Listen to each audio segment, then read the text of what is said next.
Not to rain on anyone's parade or anything, but unfortunately, for all the Niners fans out there, for all the faithful out there, that's exactly what I got to do. And I got to be real with you all, because my San Francisco 49ers, they exactly got rained on by the Los Angeles Rams in this Thursday night meeting in week 15, only for that Jeff Bezos money, pal, for $15.99 a month on Amazon Prime under the bright lights of, like I said, Thursday night. Yeah, the Niners got rained on 12-6, rained on with the unfortunate reality of their delusional playoff hopes that were basically smashed and stacked a couple weeks ago by both the Green Bay Packers and the Buffalo Bills, like I said a couple weeks ago. And, well, they were officially done and dug in. They were buried in this meeting against LA. So, yeah, both of these team seasons were on the line in this week 15 meeting, and only one of them could come out on top. And unfortunately, for all the people that were clinging on to hope that they could keep their season alive via the NFC West, it just wasn't meant to be for the 49ers. So let's talk about this game from both sides' perspectives. Starting with the LA Rams, they really, both these teams, let's be real, they struggled in this game. Like, they really couldn't get anything going in this game. No touchdowns were scored in this one. Sure, they got in the red zone for the most part, but all the scoring came via field goals. But it was the LA Rams that really got the ball rolling late in the game. And Kyren Williams was the main benefactor of that. Kyren Williams, the running back for LA, he was mainly the only thing going for the offense all game, because that 49ers defense, who actually had a really good game in this one, especially with Nick Bosa back in the front four after missing, 3 games with the hip injury, I believe. But yeah, Matthew Stafford was having great trouble keeping his composure in the pocket. He was getting seriously rattled with the front four. And his guys, Puka Nacua and Cooper Kupp, they couldn't gain any separation from the secondary. So what did Sean McVay do? He adjusted in the third quarter. He went pretty heavy with his RB1 and Kyren Williams. So he attacked San Francisco's major weakness to a slow but steady advantage. So he utilized the ground game, and yeah, even though it was slow, but it got the Rams where it needed to go. And even though they didn't capitalize in the end zone, but it was what it was. The Rams did have 2 red zone chances to go up big on the 49ers had they actually scored the touchdowns, but they fell short each time, and they got enough from their defense. Stafford probably had his best pass of the game to Puka Nacua on a 50-yard, one-yard bomb to set up the second pass, but it didn't result in any 7 points. But nonetheless, like I said, the other main reason why they won this game was because of that defense. They did a very good job to restrict Brock Purdy in the pocket and minimize Isaac Grendo in the running game. Going to Brock Purdy, that front four of Kobe Durant and Braden Fisk, they did a really good job of pressuring Brock Purdy in the interior, and you got Byron Young on the edge. They really got to Purdy in attacking that very weak 49ers offensive line. So they did a good job containing him, not letting him go scot-free left and right around the pocket. So that front four was key in probably making the biggest play of the game. Late in the fourth quarter, forcing Brock Purdy to throw a long bomb interception to Darius Williams, the corner, in the end zone. So, yeah, you give the ball back to the offense, force them, and then you force the 49ers to burn all their timeouts. And, yeah, the offense pretty much burned the rest of the game. So, when you look at the Rams, yeah, it wasn't the prettiest of the games, but they won this game by playing smarter and not harder. For my San Francisco 49ers, man, what a week it's been. After blowing the brakes off of the Chicago Bears, and you're getting a couple key players back, like Nick Bosa and especially Dre Greenlaw. We'll talk more about him in a bit. And you're uncertain about whether Isaac Grendel's going to play or not, which he ended up playing. Then you hear the news bite of Deebo Samuel. Oh, I want more. I'm not getting enough targets, pal. Well,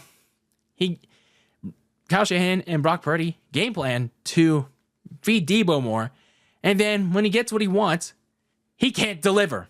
The man can't deliver. So Brock Purdy goes his way. He feeds Debo, and Debo can't execute. He runs his route, but he can't get any separation when he gets the ball. He just gets tackled immediately. And then, probably the worst offense of all, he drops a gimme touchdown. Purdy throws him a wide open gimme touchdown, but he drops the ball on his route. When he got that separation, he gets wide open. When he starts running, he drops the damn ball.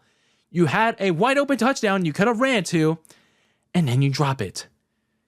That's why they're not targeting you. That's why your quarterback is not targeting you. That's why Brock Purdy has been going towards more George Kittle's way. That's why he's going to more Juwan Jennings' way. Hell, he's even going to Ricky Pearsall at times. Even though, yeah, he's just a rookie, which is why I'm giving him a little bit more slack. But that's why not going towards Debo's way, because of this kind of stuff.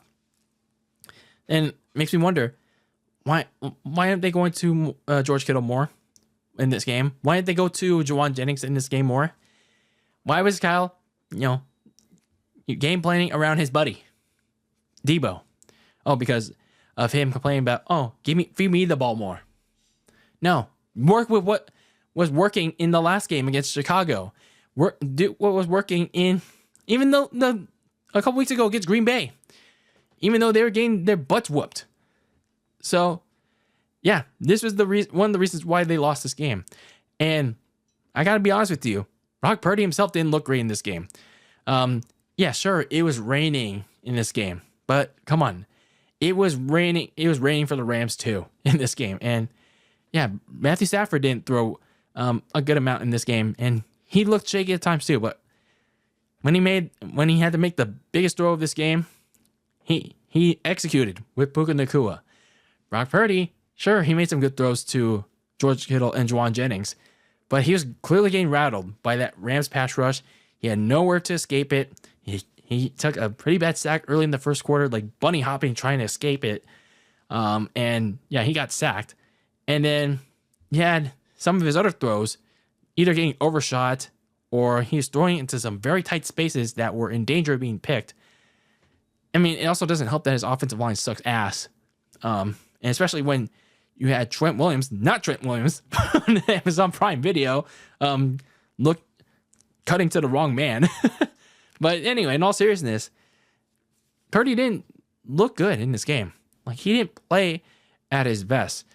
So, yeah, again, going back to that back-breaking interception, like, it doesn't hurt to take a sack in that situation, but it hurts even more when you make that back-breaking interception that you clearly forced to throw, that basically sealed the game, which will make those criticisms, will make those voices amplified even louder of giving Purdy a big fat contract extension louder this offseason. And honestly, when you look at it now, I'm starting to become one of those people. We still have 3 more games left in the season, and if Purdy doesn't look good in those games, I'm starting to get increasingly worried about how Purdy's going to look long term. So, yeah, this was another not so good game for Brock Purdy. Like, 2 in the last 3 weeks. He hasn't looked good, especially in bad weather games. And there are some good things to like about Purdy, and recently not so good things. But yeah, I would be pretty concerned if I'm the Niners to give him that kind of contract. But that's another discussion for another time. Isaac Randall did also have a good game in this one compared to the last one, because the Rams' run defense, sure, they allowed some holes from time to time, but they mostly clamped down on him. Rindo, not doing anything on the ground. It put some more pressure on Brock Purdy to get something going in the passing game. It also forced Kyle Shanahan to throw the ball more, to have Purdy throw the ball more, which clearly didn't happen. So yeah, when you look at this game, the offense, it really didn't do very well. The running game, whether it was Isaac Rendo or Patrick Taylor, they were very ineffective, which forced Brock Purdy to throw a whole lot more, which he was clearly getting rattled by the Rams front four, and he was making some very, very questionable throws. Had that back-breaking interception that pretty much sealed the deal for the 49ers. So, yeah, the offense was the reason they lost this game. The defense did as much as they could for as skeptical as it's been all season on them. So, yeah, when you look at this game and why they lost it, it was the offense. But on a positive note, though, I was very happy. Despite me being initially against it at first, I was very happy to see Dre Greenlaw back.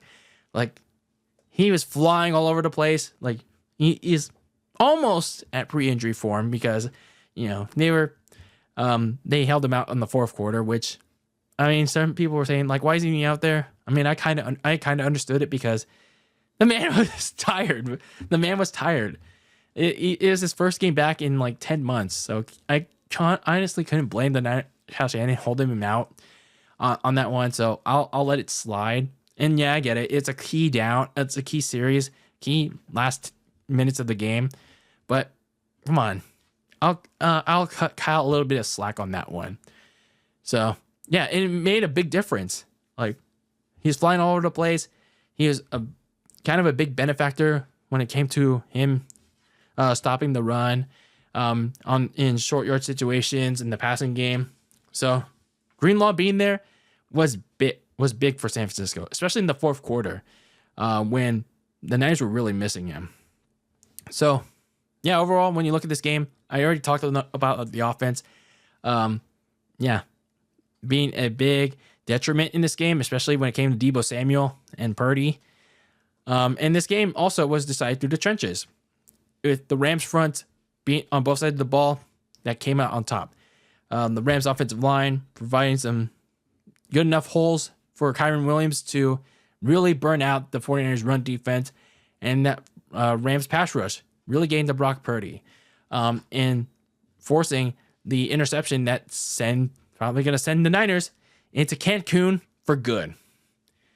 So, yeah, going forward with these last 3 games of the season, the Rams going to do all they can to keep pace with the Seahawks for the NFC West. Again, a division that's probably going to go down to the wire in their last meeting of the season in Week 18.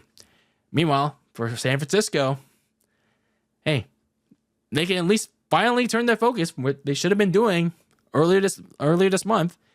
They can finally turn their focus onto the offseason and hashtag lose them all. Lose them all, fellas, for a top 12 draft pick. Like, yeah, we can finally focus on getting a top 12 draft pick, pal. It's only a matter of time before they're officially eliminated from playoff contention, and now we can focus on the real deal, pal, which is the draft. Draft season, pal. So, looking ahead to next week's matchup against the Miami Dolphins, the Dolphins still have yet to play their game, which is on Sunday.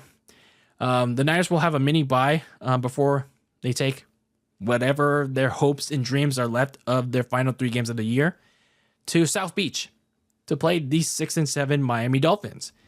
Tua Tagovailoa and Miami, they play Sunday, like I said, against CJ Stroud and the Houston Texans, who are still trying to clinch the AFC South.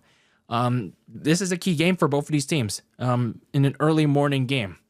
So this is also a must-win for Miami to keep its season alive for their playoff hopes. And they were initially dead in the dust at like what 2-6, 2-6 or something, because they didn't have Tua for a while. But since Tua came back around like week 9 or 10, he's actually been doing pretty good for himself. Other than the fact that, well, he lost to a good team in Green Bay. But other than that, he's been playing pretty okay. But that defense has some question marks, though. So that game against Houston is something to really watch for as the Niners prepare for this game. But when it comes to that meeting next week, if the Niners haven't been already eliminated from the NFC West race by then, well, they most certainly will next week. And then from playoff contention, then we can focus on hashtag losing them all. Losing them all. and going for that top 12 draft pick, pal. So, yeah. The Niners drop this one 12-6 to the Los Angeles Rams. They get swept by another NFC West opponent. They got swept. This is the first time they got swept this season. But they got swept by the LA Rams. They split the Seahawks. And, well, they got one more to face in the Arizona Cardinals in the season finale. And it's on to the offseason. But still got 3 more games left to go. And what was a disappointing season for the 49ers. Just 3 more games left to go. And then we can focus on what was the failure to finish the story back in February. But let me know your thoughts on this game. The 49ers season now basically being done. Their 2044 campaign being done in this Thursday night loss to the LA Rams. Let me know your thoughts in the comments below. We can have a conversation about it. And until we look at the next week's game against the Miami Dolphins, keep that lasagna very cold in the fridge with your takes on the world of sports. And until I see you, when I see you in the next one, peace out.